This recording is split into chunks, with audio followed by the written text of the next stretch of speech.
You're listening to the Prospector Podcast. Hi, and welcome to the Prospector Podcast. My name is Andrew. Thanks for tuning in. Looking ahead on this episode, the research tip or tool I want to talk about is networking in the community. Should be interesting. The Gold Hotspot, we take a look at Benella and the Reef Hills Gold Fields. We also have a very special guest in this show. We have a chat with Luke from Gold Fever Reliver, and of course, prospector etiquette. But first, I want to tell you guys about an event taking place. It's Saturday, the 27th of July at Campground 1, Creswick Regional Park in Creswick. Starts at 9 a.m.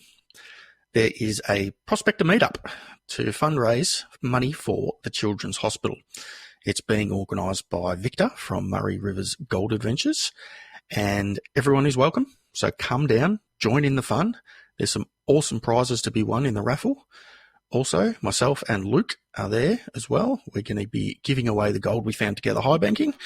All you have to do is subscribe to my YouTube, which is another gold prospector, and also Luke's, which is Gold Fever Reliver on YouTube, and see us at the meetup on the day, and you could win the gold. It's about 0.27 grams from memory, so, not too shabby. It would be great to see as many people there as we can. It is a great cause, raising money for the Royal Children's Hospital. So please try and get down there, Saturday, 27th of July in Creswick. While we're talking about community stuff, let's shout out a content creator. For this week, I want to shout out Cripple Fossicking Australia on YouTube. As the name may suggest, there is a backstory there, but I'm not going to spoil it for you. You can head over to the channel and check it out. So it's Cripple Fossicking Australia on YouTube. He has some great videos. He's in New England, New South Wales, and makes some really cool content. So hit subscribe and support this community. Now, next up, before we have a chat to Luke from Gold Fever Reliever, I want to keep the community thing rolling on. Let's talk about the research tip or tool for the week, networking.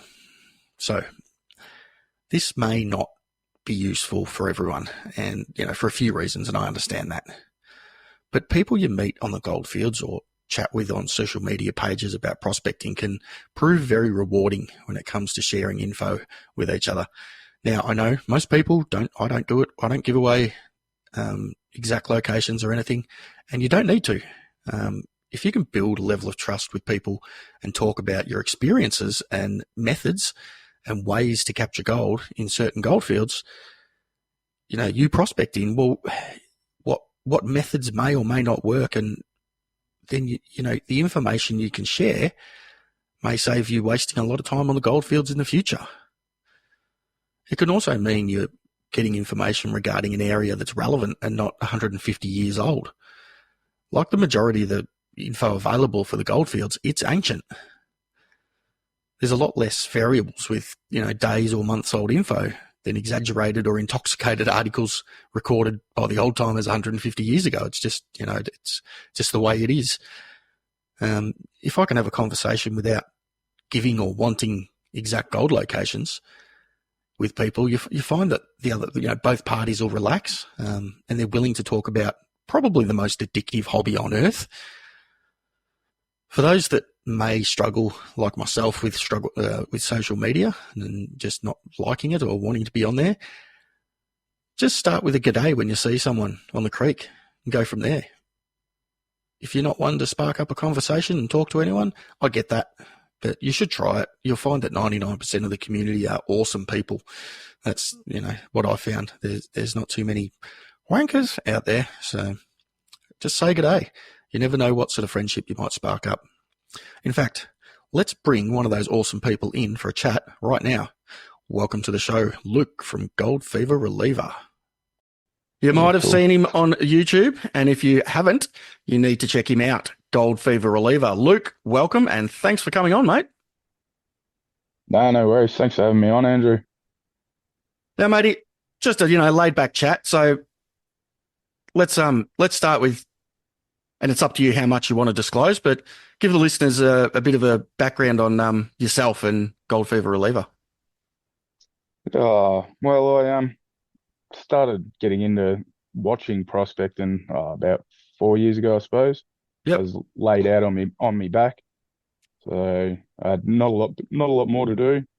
Ran out of all the gold rush shows, so moved on to YouTube, and yeah, the rest sort of all come together like it would for a normal person. Progression was normal. Picked up a pan, didn't know what the hell I was doing, but finally worked it out, and yeah, Pretty much how we all start, I decided think. that yeah, that's it, mate. Well, that's what I've discovered talking to more people is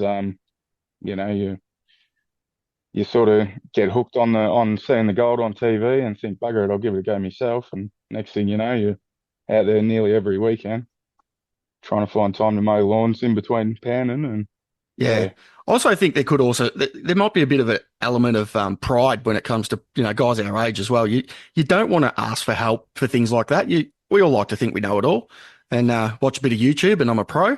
And until you get out there and do it, and you go, I've got a bit to learn yeah, yeah, definitely, mate. There's always a learning curve in everything sort of thing. So you, for sure. you pick it up as you go. And each bit you find, you think, oh yeah, I'm getting better at this. And then you sort of, you plateau on that point, and then, nah, I need to find more now. So, Exactly. yeah, like Yeah. I think I've said in one of my videos that yeah, next step high banker sort of thing. So Yeah, it's a good by step to summer, take. You really increase your production. So what's your preferred method? Do you just panning, you detecting, what do you like to yeah, get out there and do more?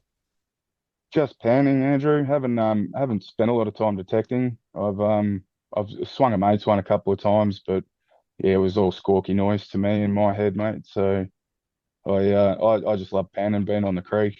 So Yeah, I'm a bit the same. Like I do a little bit of detecting. I think there's just something satisfying about reading the creek, working out where the gold's going to be depositing, and then your reward's a couple of shovels away and a swirl back of the pan, and you see the results. It's quite instant reward for what you're doing. yeah. Well, and I've come to the conclusion I'm never getting rich from gold, and it's sort of I never got into it for the money side of things. It was the bowerbird side of things. Just love the shiny gold in the pan. So anything's a reward. Don't need massive nuggets. So Absolutely. Yeah. I totally agree. I'm the same. I'm not in it for the gold, but once you get that fever, there's only one cure, mate, and that's getting out there and finding gold. yeah, finding more. Yeah, I know I like to leave it sit on the bench and marinate for a week, so I can walk past it every couple of days and have a look. And yeah, and then finally the missus will convince me to put it away. Yeah. Well, I've got the added advantage of, I spend a lot of my time in the garage, and just for the listeners at Yeah, home, it's right in front of me the whole time. Like, yeah. um, now, mate, you just mentioned YouTube and watching other content creators. Who are your main ones that have inspired you to get out? Who do you watch? Who do you like to see on YouTube? Well, at first it was mainly Chris from Vegas Prospecting and Dan Hurd, Pioneer Paulie sort of thing in the early days. But So yeah, the top three that everyone says. Yep. yeah, pretty Yep. much. So learned a lot of what I know well from Chris. So don't um don't hold him to that though, because I'm pretty lazy prospector. So, Mate, I think but he's definitely influenced a large majority of prospectors in the last what 8 years, probably. He's been yeah, going. He's yeah, OG. He's been going at a long time. So kudos to him. He's done a great job. yeah. No, he has. It brings a lot of attention to the prospecting community, so it's good. Absolutely, absolutely. So, Uh, what's your plan for your channel? Where do you see it going? What do you want to provide for the viewer out there? well, just pretty much the gold relief. Like, um, when I was laid out for well, almost a couple of years really, and the only place I could find it was on YouTube. And so at one point there, I was filming some stuff for the missus and kids to show them when I got home, and they said, "Oh, you should put it on YouTube." So there's no real destiny for it. It's more just to share the adventure. Document your So journey. someone Yeah, can, yeah, if someone can learn something from me, or see a creek that they recognise, or whatever it may be, well, so be it. That's good. Yeah, as much as we try and disguise the creeks we're on, we know from first-hand experience that we recognise them. Yeah, yeah, that's it. And it just it brings the community together. It's not my gold, and I'm quite happy to share. So I think Yeah, I've I'm said it a exactly the few same, mate. times, but Yeah, and it's but good. Like yeah, we've got now like a bit of a small community of local prospectors, yourself and Matt Frenchie's prospecting and Andy from um, poverty prospecting. That we all chat regularly and talk about what's going on and where we're going and catch up and stuff. And it really makes a difference. Having that sort of mateship around in a local area as well. How do you find it? yeah, yeah. Well, it's definitely changed. When I first started, it was more getting the isolation from things, I suppose, and getting out there on my own. Like you said, not wanting to ask anyone for help and things like that. But it it sort of got boring after a while. So having the mateship on the creek with people that have got the exact same interest and understand it, yeah, it's a ripper. Yeah, mate, I'm exactly the same. I'd find the same thing. I'd go away by myself, spend an entire day on the creek, talking to myself, talking to the creek, doing all these crazy things. And you just think, geez, surely there's some other guys out here doing the same thing that, we could talk together and probably end up with a better result at the end of the day. Like we're all out here doing the same thing. Yeah, yeah. Well, and it was proof from a video you and I did. I think when we got together, Andrew was, Andy was out there and he was quite happy to, point us in a better direction than I'd certainly put us on. But yeah, it's just good to have other people around. I find the production drops down a fair bit because I'm pretty handy at yakking. So Mate, I talk like a fish underwater. So I know firsthand, both of us, between us, we didn't really get much done that day, but these things no, happen. but That's prospecting though, because talking, learning, yep, sharing, it's all part of the experience. yeah, yeah, exactly. So just makes for a better fun day, really. Yeah, spot on. Um, Now, mate, here's a bit of a different one for you. What's your bucket list prospecting location? Where do you want to go before you kick it? Oh, look, if my body can hold out, I want to go on a trip with Levi, mate. One of his spots wouldn't be too bad to go have a crack at. But the up the Palmer would be a nice spot. Yeah, yeah, definitely. Yeah, somewhere I'd like to go to. So yeah, there's too many, mate. Too many. See, mate, take them all. Get me to them all. Yeah, yeah, yeah, pretty much. Not too many creeks, not enough time, but I've probably got about 30 at least around Victoria that I really want to have a good look at. So Yeah, it'd probably always be Victoria, mate. yeah. Look, I'm the same. It's the difference in rules and so on between different states as well can be a bit daunting too for some people trying to get onto new fields and so on. So I know that rules between here, New South Wales and Queensland are vastly different. So if people aren't Yeah, aware of that, they need to be as well. So make sure you're always checking where you're going and you're staying within the white lines. yeah, that's one thing I'd sort of like to try and do is being on my back for 2 years prior was research was always the key, and I've never gone to a creek that's left me skunked. So it's just research, mate. Research, bit more research, and then go and put it into action. Something I hammer about on the podcast is research. Research is 70% of your prospecting. Without it, you're really fighting an uphill battle. What are your favourite tools for your research? What do you like to use?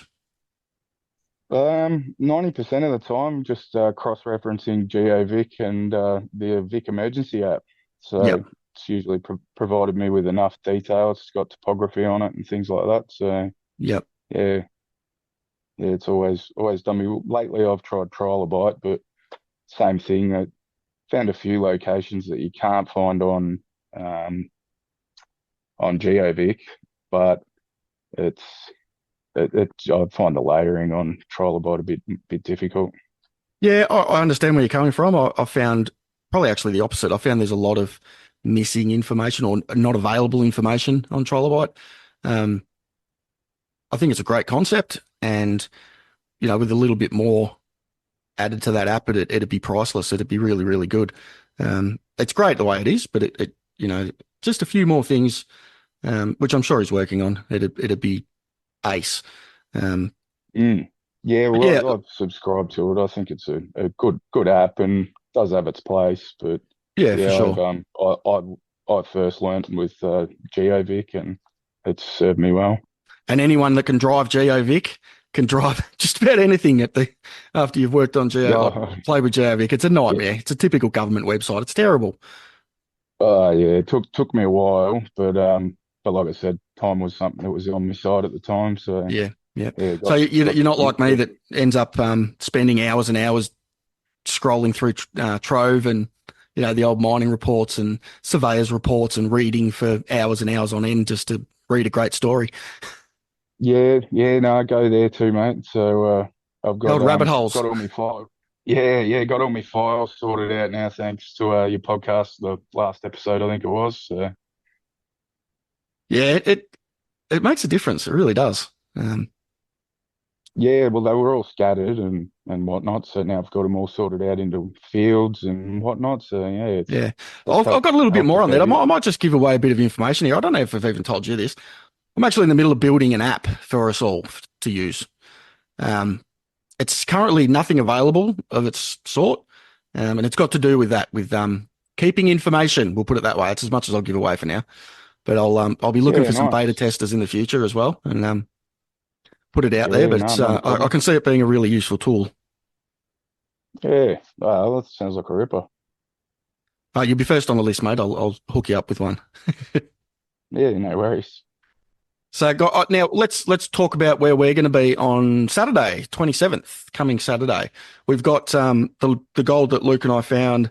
Oh, it's probably a month and a half ago now. There's about 0.26, I think, from memory there. We weren't going to split the gold that we got high banking, so we decided we'll give it away at the Royal Children's Hospital fundraiser. Now that is happening in Creswick, Creswick. What is it? Regional Park. Campground number Yeah, one. regional park. Campground number one starts at 9 a.m. I think the raffles are going to be drawn around 11 and 1. There's a couple. There's going to be lucky dips. There's going to be, I know Muhammad is also giving away some gold. He said that on a video today. So all you have to do to win our gold is subscribe to both Gold Fever Reliever and Another Gold Prospector on YouTube. Come and see myself or Luke on the day. We'll give you a ticket and we'll draw that out, around that main raffle time. And you can take a little bit of Secret Creek gold home. Yeah, beauty. I think it was an argument over who was going to give who the gold, really, Yeah, it on was. the creek. So we decided we'd just give it away. It's Yeah, good, neither good. of us wanted it. Just shows how much we really, really greedy for our gold. We were arguing over who Yeah, was going to take it. yeah, yep. So, but it's going to be a good day. I was there last year, and yeah, met a heap of guys from YouTube and not from YouTube, and won myself a panning kit, and yeah, had a grouse weekend actually. I stayed up there for the weekend, so Yeah, yeah. I can't wait. highly It's highly going to be recommend great. it. Yeah, well, it's gonna be wet too by the sounds of it. So I packing the waders. Wouldn't be a day in July in Victoria if it wasn't going to be wet. Yeah, yep. So it's gonna be good. It is indeed, mate.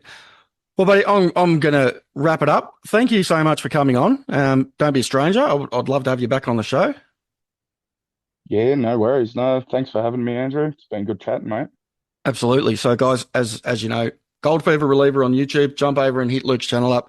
Leave him a like. Leave him a subscribe. Check out his videos. It's great content.